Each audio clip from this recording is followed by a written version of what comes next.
ఓం నారాయణ ఆదినారాయణ.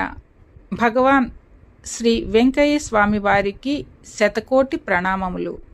సద్గురు బంధువులందరికీ నమస్కారం అండి. అవధూత వెంకయ్య స్వామి చరిత్ర పునఃప్రారంభం. ఇక మనం బాగుపడేదెలా? మనమెలా ఉన్నా స్వామి సన్నిధి మనల్ని బాగు చేస్తుంది అనుకోవడం భ్రమ.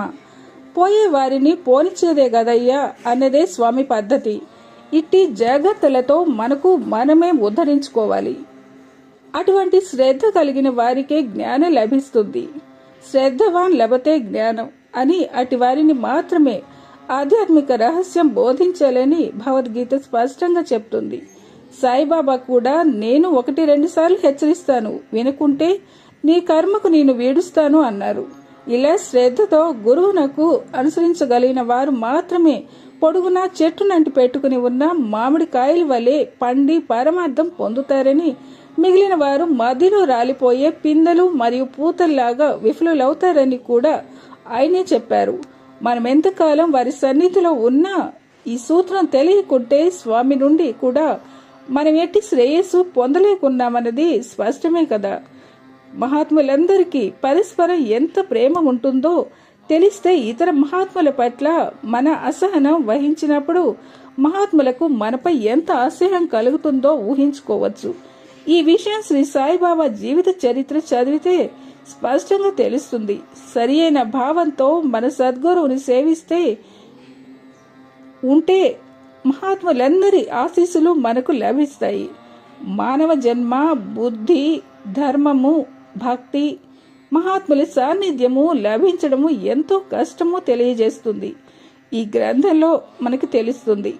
ఇవన్నీ లభించిన స్వామి అభిష్టం ప్రకారం నడుచుకొనక మహాత్ములందరి పట్ల సంకుచిత బుద్ధి వహిస్తే అంతా వ్యర్థమైపోతుందని గుర్తించాలి. ఇట్టి అసద్భావమే కలి ప్రభావం. దానికి లొంగిన వారు దాని రూపాలే అవుతారు. పూర్ణులైన మహాత్ముల మధ్య నుండే ప్రేమ వారి భక్తుల పట్ల కూడా వారికి ఉంటుంది. ఎప్పుడూ తెల్లని కోర వస్త్రాలే ధరించే సాయి ఒకరోజు భక్తులతో మేమీ రోజు కాషాయం ధరిస్తాము అన్నారు, కానీ వాడు సమర్పించిన కాషాయం ధరించలేదు. కొంతసేపటికి గురు గోలప్ స్వామి అనే మహాత్మునికి శిష్యుడైన మూలై శాస్త్రి వచ్చాడు. కానీ అతని సాయి ముస్లిం అని శంకించాడు. అప్పుడు సాయి అతనికి కాషాయధారి అయిన అతడు గురు రూపంలో దర్శనమిచ్చి అతని మనసును సంస్కరించి అనుగ్రహించారు. గురు సిద్ధరూఢులు మొదలైన మహాత్ములు శిష్యులు షిరిడి వచ్చినప్పుడు భక్తులందరికీ సాయి పండ్లు పంచి ఆ భక్తుని చూపి ఇతడు ఒక గొప్ప మహాత్ముడని, దర్బారుకు చెందినవాడని కూడా చెప్పారు. వారి సమకాలికులైన అక్కలకోట స్వామి, తాజుద్దీన్ బాబా, హజరత్ బాబాజాన్, నర్సింగ మహారాజ్ నాసిక్ వంటి మహాత్ముల గురించి ఆయన ఎంతో ప్రీతితో గౌరవంతో మెసిలేవారో అక్కలకోట స్వామి శిష్యులైన ఒకరు ఆనందనాథ్, దేవీదాస్, జానకీదాస్, గంగగీర్, హజరత్ బనేమియా, షన్నుమిదియా, అమీరుద్దీన్ గారు నాందేడ్ వాస్తవ్యులు, రామ్ మారుతి మహారాజ్, గజానన్ మహారాజ్, ధునివాలా దాదా మొదలైన మహాత్ములు సాయిని ప్రేమతో దర్శించారు కూడా. మహాత్ములకు పరస్పరం ఉండే సాయిపై వారికి గల గౌరవము అలాంటిది. ఈ సూత్రం నేటికి నిత్య సత్యమే.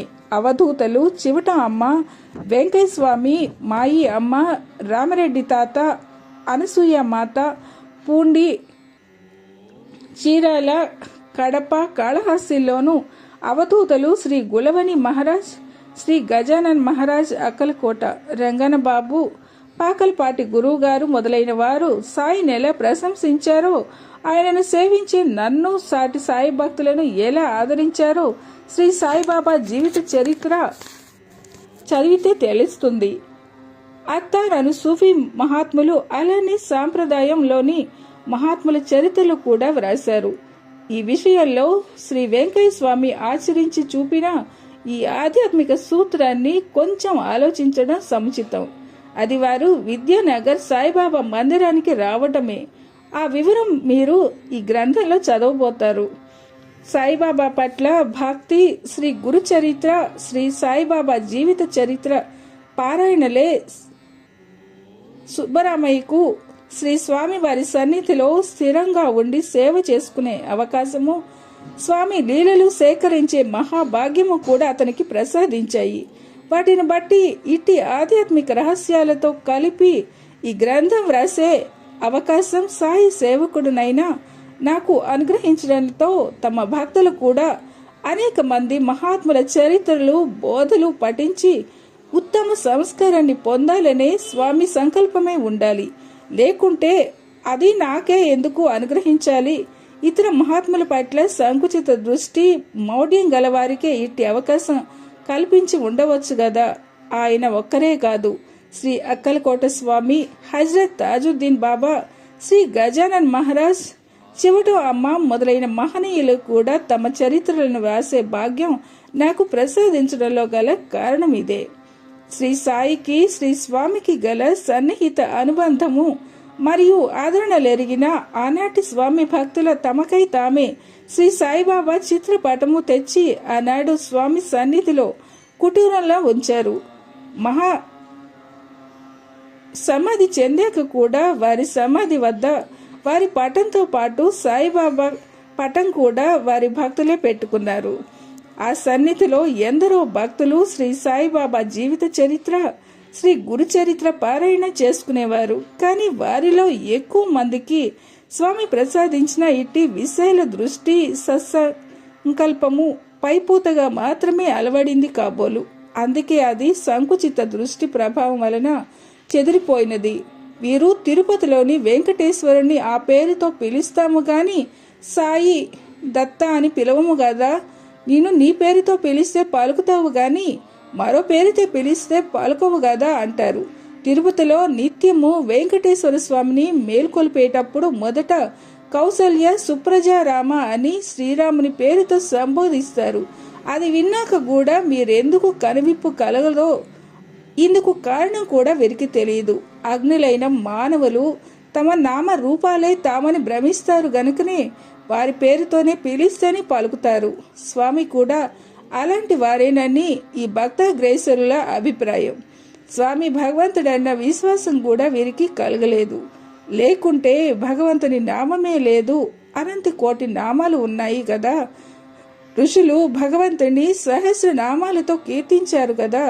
త్రిమూర్తులలో మనము ఏ ఒక్కరిని ఆరాధించినా మిగిలిన ఇద్దరిని కూడా మన్నించుకుంటే ముక్తి లభించదని శాస్త్రం చెబుతుంది. శ్రీ వెంకయ్య స్వామి భగవంతుడైతే ఆయనకు ఏ నామమైనా వర్తించాలి కదా. సాయి అన్న నామం కూడా భక్తులు ఆ మహనీయునికి పెట్టుకున్నదే. వారికి అసలు పేరే లేదని చరిత్ర చూస్తే ఆ పేరుకు మహాత్ముడు తండ్రి అని మాత్రమే అర్థము.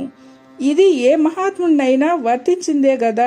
అప్పుడు స్వామిని సాయి దత్త అన్న నామాలతో కీర్తిస్తేనేమి, ఇట్టి సంకుచిత దృష్టితో చూస్తే శ్రీ వెంకయ్య స్వామి భూమి మీద అవతరించిన నాడే ఆయనకు తల్లిదండ్రులు వెంకయ్య అని శ్రీ వెంకటేశ్వరుని పేరు పెట్టారు. స్వామి సన్నిధిలో ఆ పేరు స్మరించిన, తిరుపతి వెంకటేశ్వరుని స్మరించిన ఒకటే కదా. మరో ఆడియోతో మళ్ళీ కలుద్దాం.